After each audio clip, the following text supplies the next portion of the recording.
रात के सन्नाटे को चीरती हुई एक लाल गाड़ी जिसमें चारों दोस्त अपनी मस्ती में खोए थे। आर्यन अपनी पुरानी आदत के मुताबिक सबको हंसाने में लगा था और सान्या सान्या तो अपनी हेयर स्टाइल ठीक करने और सेल्फी लेने में मशगूल थी।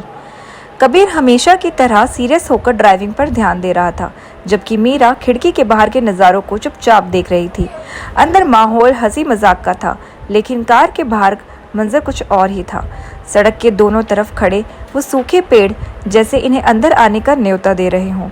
वो घना कोहरा और काली रात जैसे किसी बड़े खतरे का इंतजार कर रही हो। इन चारों को लग रहा था कि ये महज एक यादगार सफर है, पर उन्हें क्या पता था कि इस हंसी के पीछे कोई बहुत गहरा राज छिपा है। कहानी की शुरुआत वहाँ से होती है जब ये चारों दोस्त एक पार्टी में से वापस घर लौट रहे होते हैं। मानना पड़ेगा भाई, पार्टी एक नंबर थी और जो वो म्यूजिक था उसने तो मेरा दिल ही जीत लिया। हाँ, और डेकोरेशन कितनी क्लासी थी। मेरे फोटोज इतने अमेजिंग आए हैं, सोशल मीडिया पर तहलका मच जाएगा। हाँ सानिया, तुम्हारी फोटोज तो बहुत अच्छी आई हैं, लेकिन असली मज़ा तो उन पुरानी पेंटिंग्स को देखने में था। चलो, ये तो अच्छी बात है कि तुम लोगों ने एंजॉय किया, लेकिन अब हमें गाड़ी में बैठना चाहिए, बहुत रात हो चुकी है।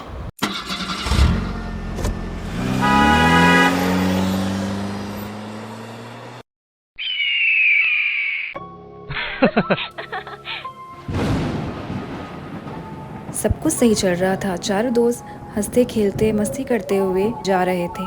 तभी अचानक से वो एक पुराने बस स्टैंड के पास पहुंचे। तभी अचानक से गाड़ी को झटका लगा और वो बंद हो गई। गाड़ी के खराब होने पर चारों गाड़ी से नीचे उतरते हैं। परेशान होकर अपने फोन का नेटवर्क चेक करते हैं। चारों में से किसी के भी फोन में नेटवर्क नहीं थे। शिट, इस गाड़ी को भी अभी खराब होना था, दिमाग खराब कर दिया।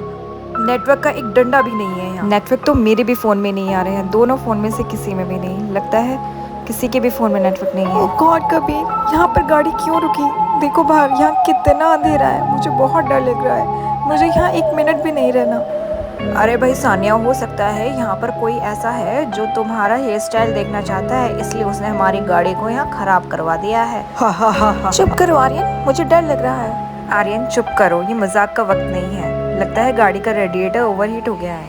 हमें कम से कम 20-30 मिनट रुकना ही होगा। ये चारों दोस्त इस डरावनी रात में, चारों तरफ अंधेरा ही अंधेरा और घना जंगल, ये चारों अकेले यहाँ फंस जाते हैं। इन्हें पता है कि इतनी रात में यहाँ हमें कोई नहीं मिलने वाला। दोस्तों, कितनी डरावनी जगह है ये, मुझे तो बहुत डर लग रहा है। चारों दोस्तों को काफ़ी समय हो जाता है इंतज़ार करते करते कि तभी दूर सड़क के मोड़ से दो पीली धुंधली लाइटें दिखाई दी।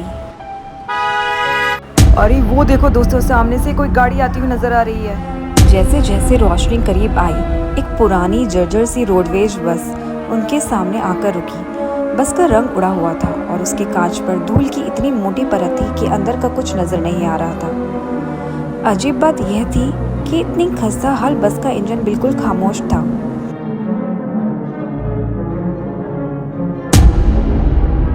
मुझे ये बात समझ में नहीं आती कि इतनी रात को ये बस यहाँ क्या कर रही है इस जंगल में। ज़्यादा सोचो मत कबीर, ये तो अच्छा है कि ये बस आ गई, नहीं तो हम इस जंगल में फंस ही जाते हैं अकेले। चलो चलकर मदद मांगते हैं उनसे। बिना किसी आवाज़ के बस का दरवाज़ा एक लंबी चीख जैसी आवाज़ के साथ धीरे से खुला।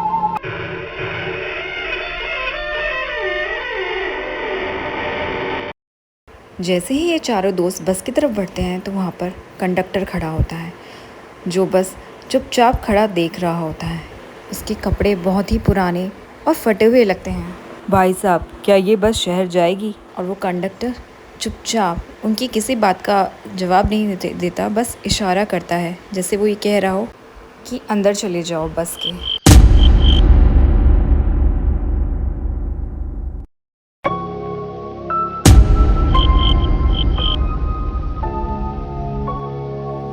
जैसे ही चारों अंदर कदम रखते हैं, बस के अंदर की रोशनी हल्की हल्की जलबुझ होने लगती है। अंदर की हवा बाहर की ठंड से भी ज़्यादा बर्फीली है। बस में कुछ और सवारियां भी बैठी हैं, लेकिन सब एकदम सीधे और शांत है। कोई हलचल नहीं, कोई बातचीत नहीं।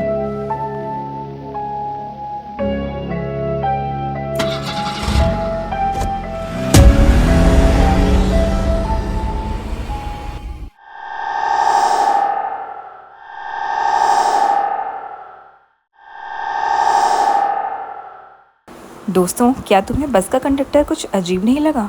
मीरा, मैं भी बिल्कुल यही सोच रही थी। कंडक्टर जी, आपने क्या मौन व्रत रखा हुआ है? कबीर चुपचाप बैठा हुआ था, पर उसे कुछ बातें थी जो खटक रही थी। दोस्तों, इस बस के पैसेंजर कुछ अजीब नहीं है? हाँ सान्या, मैं तो तब से उस आदमी को देख रही हूँ जो सामने खड़ा है। तब से वो बिल्कुल नहीं हिला, वैसे कि वैसे ही खड़ा है। अजीब है बहुत। दोस्तों, उस बूढ़े आदमी और उस बच्चे को देखो, कितने अलग लग रहे हैं। शायद उनका चेहरा हमें ऐसा डरावना इस अंधेरे की वजह से लग रहा है, कुछ क्लियर नहीं दिखाई दे रहा। दोस्तों, क्या तुमने भी ये बात नोटिस की है कि बस कहीं नहीं जा रही, एक ही जगह घुमा रही है हमें। हम आगे नहीं बढ़ पा रहे हैं, बस वहीं हैं जहाँ पहले थे। हाँ कबीर, तुम बिल्कुल सही कह रहे हो। हाँ, मैंने भी तुम्हारे कहने पर नोटिस किया।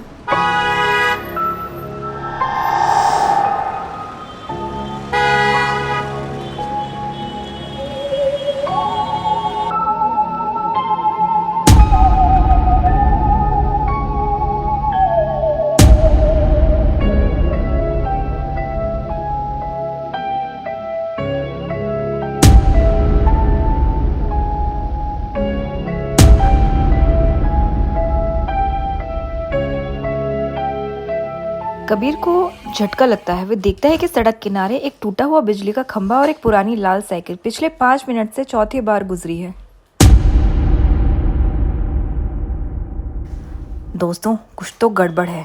ये आदमी साइकिल पे चौथी बार इस बस के पास से गुजरा है। कुछ तो अजीब हो रहा है यहाँ, कुछ तो गड़बड़ हो रही है। ये बस कहीं नहीं जा रही है, ये आगे नहीं बढ़ रही है, हमें एक ही जगह गोल गोल घुमा रही है।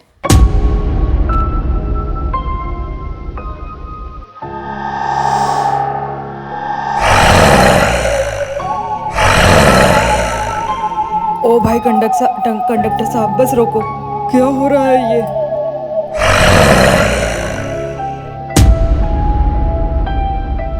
कबीर, ये क्या हो रहा है? मुझे बहुत डर लग रहा है। जैसे ही चारों अंदर कदम रखते हैं, बस के अंदर की रोशनी हल्की हल्की जलबुझ होने लगती है। अंदर की हवा बाहर की ठंड से भी ज्यादा बर्फीली है। बस में कुछ और अचानक से बस में लगी सारी लाइटें एक साथ फूट जाती हैं।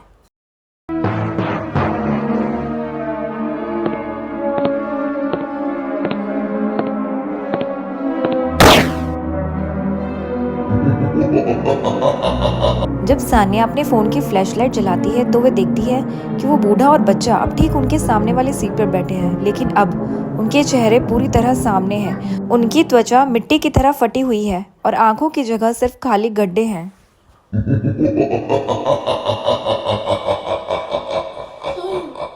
कबीर ये सब माहौल देखकर अपनी सीट से उठकर ड्राइवर के सीट की तरफ चल जाता है बस रुकवाने के लिए, लेकिन वहाँ वो जो नज़ारा देखता है, देखकर एकदम सहम जाता है।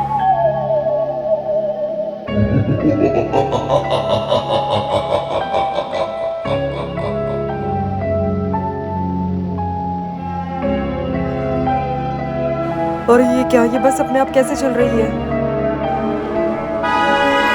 और देखते ही देखते पूरी बस एक भूतिया बस में कन्वर्ट हो गई, बहुत ही डरावनी।